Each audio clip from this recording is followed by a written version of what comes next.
시청자 여러분 안녕하십니까. 이제 1월 7일 저녁 뉴스를 시작하겠습니다. 이번 시간에도요 중요한 국내외 뉴스를 망라해서 여러분들께 일목요연하게 정리해 드리도록 하겠습니다. 먼저 첫 번째 방송은요, TBS 방송 그야말로 말이 많잖아요. 이런 방송에다가 1년에 서울시에서만 주는 예산이 400억 정도나 돼요. 정말 우리 국민 서울 시민의 혈세가 아깝다 할 정도가 아니고요, 이러한 방송은 빨리 폐쇄시켜버리는 것이 상책이다. 그래서 어제 여러분들 잘 아시잖아요. 이제 어제부터 서울에 대규모 폭설이 내렸고 또 이 아주 혹한이 계속되고 있습니다. 내일은 오늘보다 더 추운 날씨가 되고요, 주말까지 이어질 거라고 하는 것이 일기예보로 되어 있거든요. 그런데 어제 폭설이 나가지고 그야말로 서울 시내를 비롯한 수도권 일대 교통 지옥 이상이었어요. 집에 가는데 새벽 서너 시경에 도착했다는 거지 않습니까? 그 정도가 됐으면 TBS 교통방송의 경우에 제가 서울시 이 교통 담당이랄까, 아니면 제가 TBS에서 이 일을 하고 있는 직원이다 그러면요, 누가 보더라도 교통 문제에 최우선적으로, 특히 폭설과 관련된 수도권과 그 다음에 전국, 특히 서울시 이 교통 뉴스에 집중해야 되는 거가 맞지 않습니까? 그럼에도 불구하고 엉뚱한 뉴스만 잔뜩 보냈어요. 그래서 이게 교통방송이 아니라 고통방송이라고 하는 비판이 정치권에서 제기되고 있고요. 이번에 서울시에 야당 후보로 입후보하려고 하는 인사들은 한마디로, 한 목소리로 이 TBS 교통 아예 없애버리겠다, 이렇게까지 지금 나오고 있습니다. 그래서 이 TBS 교통방송에 대해서는 서울시장도 지금 박원순이는 없어도 대행이 있지 않습니까? 이러한 분노한 민심을 반영해서 즉각적으로 TBS 방송 김어준서부터 시작해갖고 싹 전면 인사 조치를 단행하고 이 방송 편성 이 감독 권한을 철저히 행사해야 되겠다. 이게 굉장히 지금 시급한 상황입니다.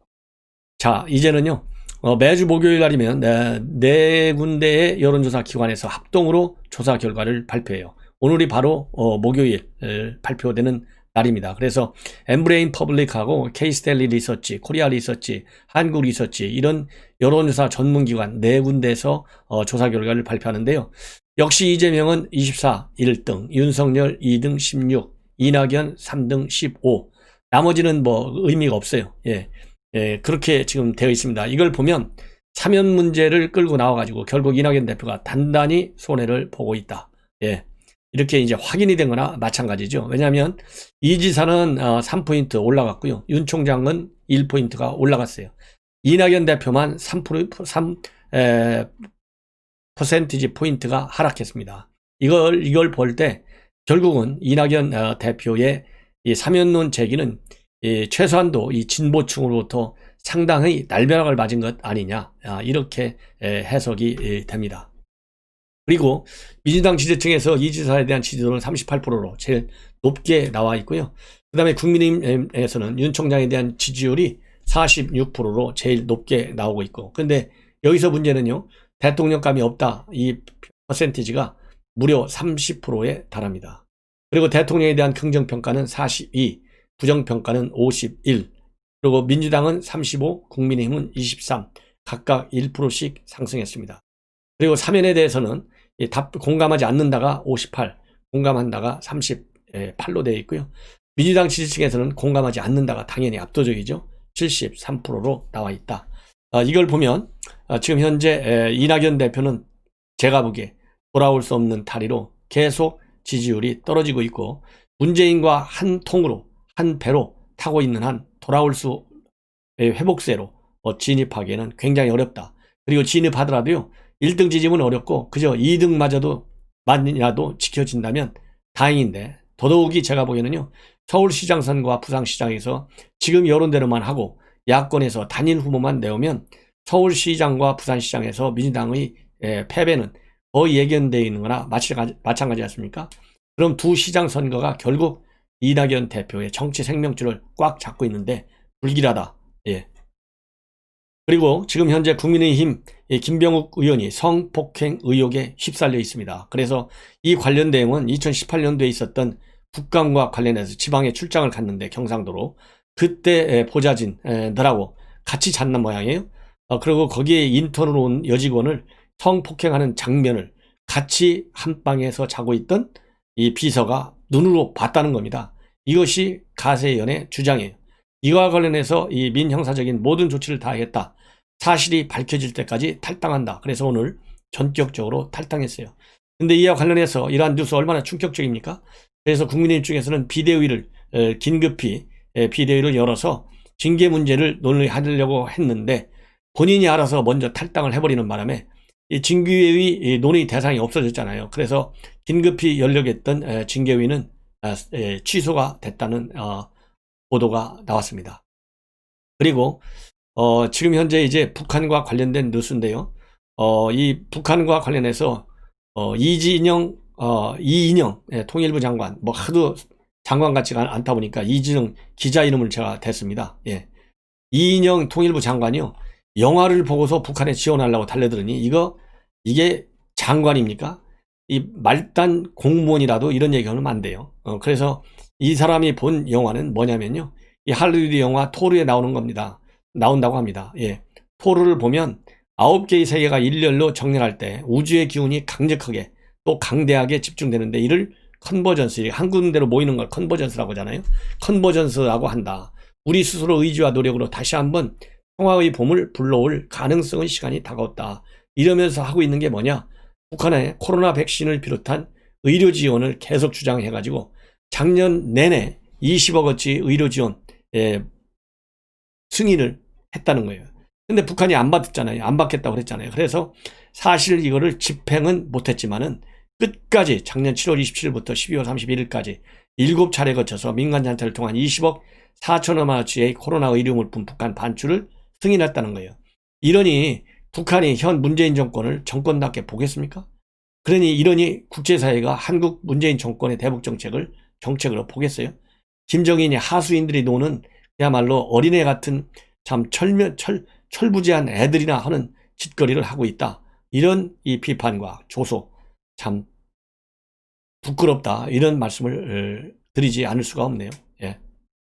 그리고 윤석열 총장에 대한 화환에 불을 질러가지고 불을 질른 이 방화 혐의로 구속 전 피의자 신문이 오늘 있었습니다. 그래서 이제 신문 결과가 나올 텐데요.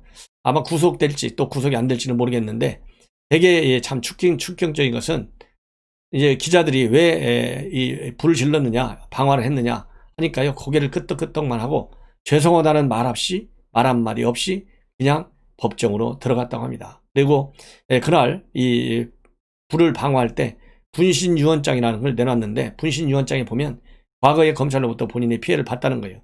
무슨 얘기냐 하니까 2013년도 4월에 있었던 얘기인데요. 국회 앞에서 검사 탓에 억울하게 징역형을 살았다고 주장하면서 그 당시 분신을 한번 시도한 바도 있는 것으로 되어 있습니다. 그래서 지금 현재 이번 방화와 관련해서는 현행법으로 검거돼 가지고 시너지 통을 소지하고 있던 것으로 그렇게 알려지고 있습니다. 다음에는 이제 공수처 관련 말씀을 드리겠습니다. 이 공수처장 후보 추천 최종적으로 2명이 추천됐잖아요. 그 중에 이제 한 명인 김진욱 변호사가 김진욱 헌재 선임재판연구관이 이제 공수처장으로 지금 내정이 돼서 청문회를 기다리고 있죠. 그런데 이 공수처장 후보 추천위원회가 제대로 법적인 이 조건을 갖추지 않은 상태에서 후보 추천회가 열렸다는 겁니다. 이은죽은 7명이 열려가지고 6명이 찬성이 돼 있는데 이 법을 악법으로 개정해버렸어요. 그래서 5명이 누가 됐든지 간에 5명이 다수결로 돼서 통과되면 통과하도록 돼 있어요. 한 명씩 낮춰진 겁니다. 그런데 왜 7명에서 5명밖에 참여를 안 했냐면 국민의힘에 있는 추천위원들은 참여를 안 했어요. 왜? 이 악법으로 다시 개정해가지고 본래 이 약속은 뭐냐면 이 공수처 만들 때 약속은 야당의 공수처장 후보 이 추천권에 비토권을 주겠다.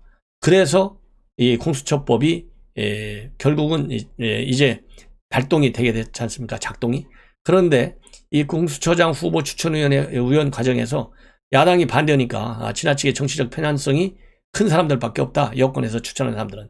그래서 이거는 이 추천을 다시 하라. 이런 문제로 가지고 이제 계속 나랑을 거듭했어요. 이렇게 되니까 공수처장의 후보 추천이 계속 여권 생각대로 하면 지연되는 것이고 야권은 지연이 불가피한 거잖아요. 그러다 보니까 아예 이 법을 개정해가지고 야당의 비토권을 없애버려가지고 그냥 국회에서 국회의장이 4명만 추천하면 되는 걸로 딱 바꿔버렸어요. 그래서 이 김진욱 헌재 재판연구관을 일사천리로 임명해버렸습니다.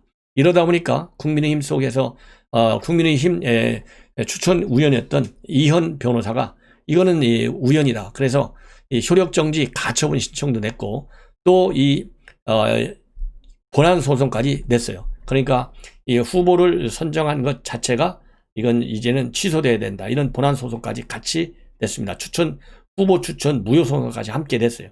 그런데 이제 오늘 이 가처분 신청과 관련된 행정법원의 재판이 열려서 오후 1시간 동안 정도 짧게 열렸습니다. 그래서 양쪽에서 주장을 한 걸로 되어 있는데 비공개로 심리가 열렸어요. 그래서 신문을 마치고 난 다음에 이 국민의힘 측에서 이번 소송을 제기한 이현 변호사는 소송 유형이 매우 이례적이라서 법리 다툼이 상당히 심했다. 그런데 말하자면 이 법무부 쪽이죠.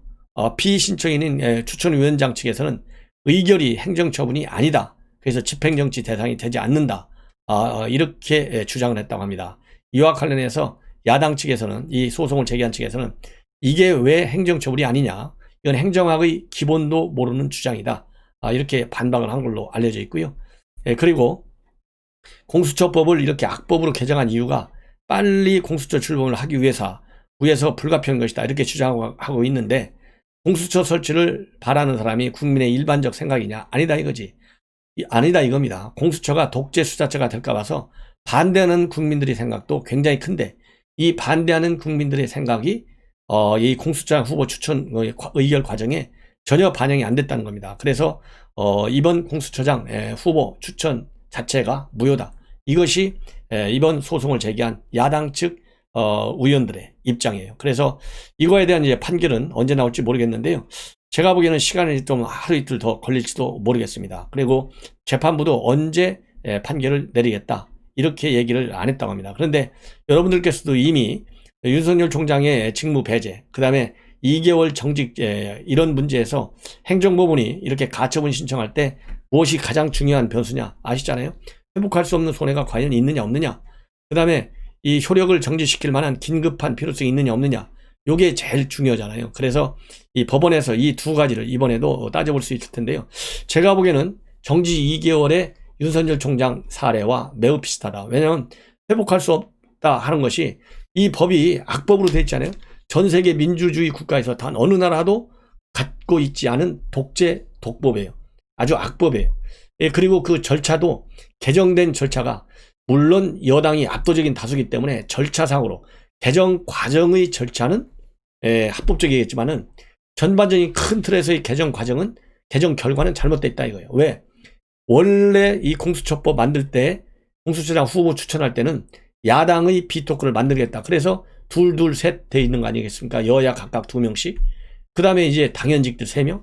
이렇게 돼 있는데 느닷없이 자기네 입맛에 안 맞는 데서 이 2명의 야당 비토크를 없앴다. 이거는 절차적인 본질적 중요한 법적인 하자다. 이것이 저의 생각입니다. 그렇기 때문에 이번에도 제가 그동안에 말씀대로 정치적인 색깔이 없이 오로지 법리만 가지고 판단한다면 이런 부분에서가 바로 회복할 수 없는 손해인 법무장관 때와 똑같이 법치주의 근본을 이게 해치는 것이다. 왜냐하면 공수처는 그냥 단순하게 민생사법만 수사하는 기관도 아니고 그야말로 경찰이든 검찰이든 이 관련 수사기관에서 수사하는 내용을 갖고 와라 하면 넘겨라 잊혀봐라 무조건 잊혀봐야 될 수 있을 정도의 기능이 굉장히 포괄적이에요. 그래서 검찰이 가지고 있는 법치주의를 지키는 가치와 기능보다 공수처가 지키는 법치주의의 가중치가 저는 훨씬 크다. 따라서 그렇게 중요한 가중치를 가지고 있는 공수처장이 이 의결되는 과정에서 그런 불법적, 그 다음에 이 불공정성, 비정치성이 게재되어 있다. 그러면은 이건 공수처장 후보 추천 과정이 불공정하고 그 다음에 정치적인 중립성을 해한 것이죠.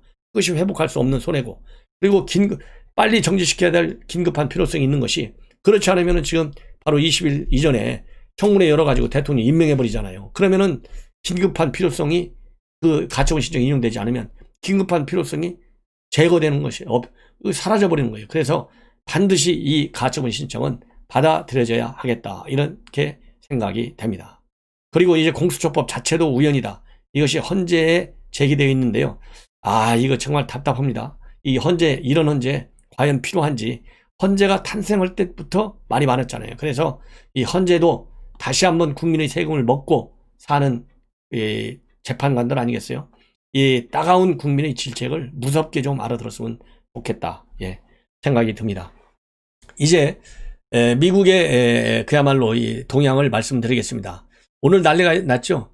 미 국회의사당이 사상 초유로 이 시위대에 의해서 점거됐어요.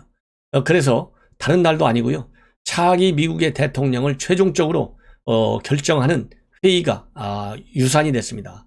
그런데 결국은 6일날 결정하게 돼 있는데 7일을 넘겨서, 즉 6일을 넘겨서 7일날 오후밤중에 결국은 다시 이 당선인 확정을 위한 상하원 합동회의가 열려가지고요, 바이든을 당선인으로 선언했습니다. 그래서 그동안에 트럼프 대통령이 문제를 제기했던 애리조나하고 펜실베니아 선거인단 투표가 모두 유효투표로 인정이 됐어요. 그래서 전체 선거인단 538명 중에서 트럼프 대통령은 232명, 바이든은 306명을 확보해서 이제 공식적으로 대통령의 당선이 최종적으로 이제 확인이 됐고요.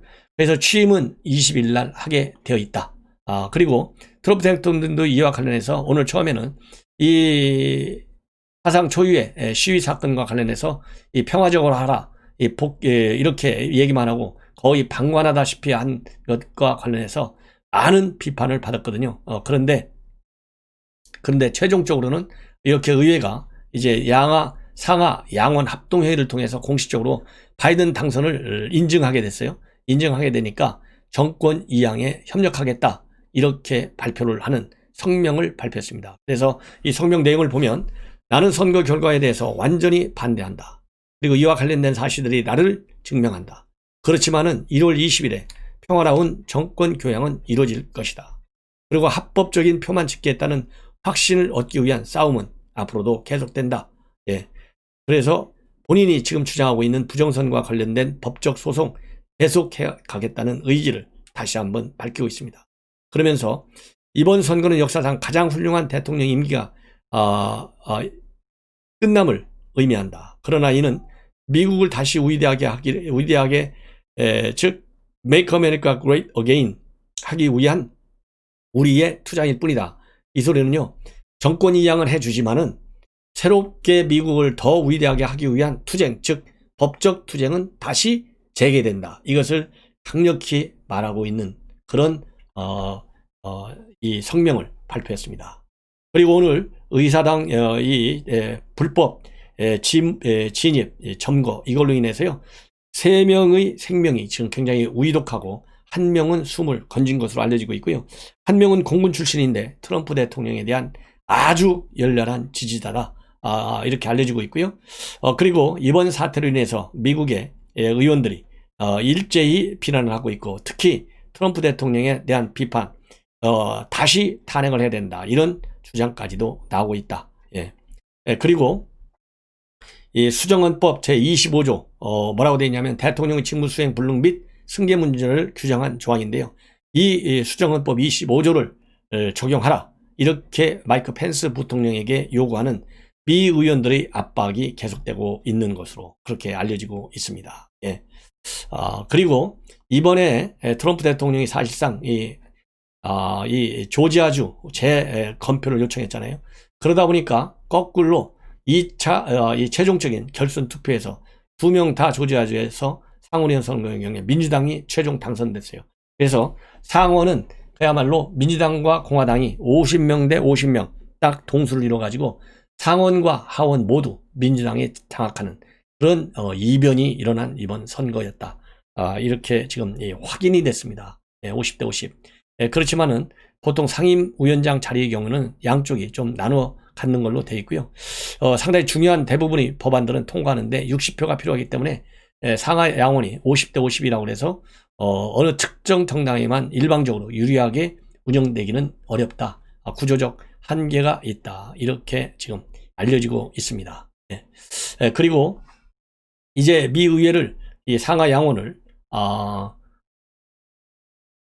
민주당이 사실상 장악함으로써 민주당이 지금까지 얘기한 대로 이 증세를 통한 이 증세 문제가 보다 이제 강하게 제기될 것 같고요. 그 다음에는 이 코로나 사태와 관련된 대대적인 돈 뿌리기 작업이 이루어질 것이다.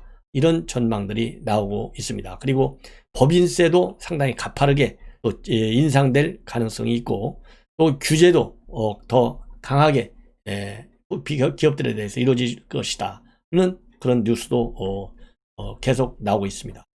그리고 이번 이란에서 우리 유조선이 전격적으로 납포가 됐는데요. 이와 관련해서 그야말로 외교당국의 무능, 외교안보 이 부처들의 무능과 태만, 안이한 자세가 지금 다시 여론의 비판을 받고 있습니다. 뭐냐면요, 이미 관계 정보기관에서, 이거 뭐 국정원이겠죠, 이 납포 위험성이 있다. 그러니까 이 페르시만을 항행하는 우리 이 선박들 위험이 있다. 그래서 항행하는데 대대적인 대응 조치를 잘 강구해야 되겠다. 이런 이 조기경보 첩보를 청와대에 제공했고, 대통령한테까지 보고가 된 것으로 알려지고 있고요. 대통령도 이란 대통령으로부터 2차례에 걸쳐서 이 동결되어 있는 유류 대금 70억 불 알려지고 있잖아요. 요 문제를 좀 잘 해결해달라, 이런 요청을 2번이나 받았는데 대통령의 답장이 시원찮았다고 그래요. 구체적이고 실질적 조치가 없이 그냥 잘 받았다는 수는 예의적인, 그야말로 의례적인 답장으로만 해오다 보니까 이란 측에서 굉장히 이제 화가 난 것이죠. 그러다 보니까 이렇게 극단적 조치로 보복을 당하게 됐다. 된 것이죠. 그래서 자업자득이다. 무능한 정권이다 보니까. 그래서 문재인 대통령이 관계자들 이 질책을 했다고 했는데, 대통령도 마찬가지죠. 이거를 친서 2번이나 받았죠. 그리고 청와대 관계기관에서 상당히 위험성이 있다. 그러니 조심을 해야 되겠다. 이런 첩보를 받았으면 대통령도 조치를 하라고 지시를 해야 될 거 아니에요.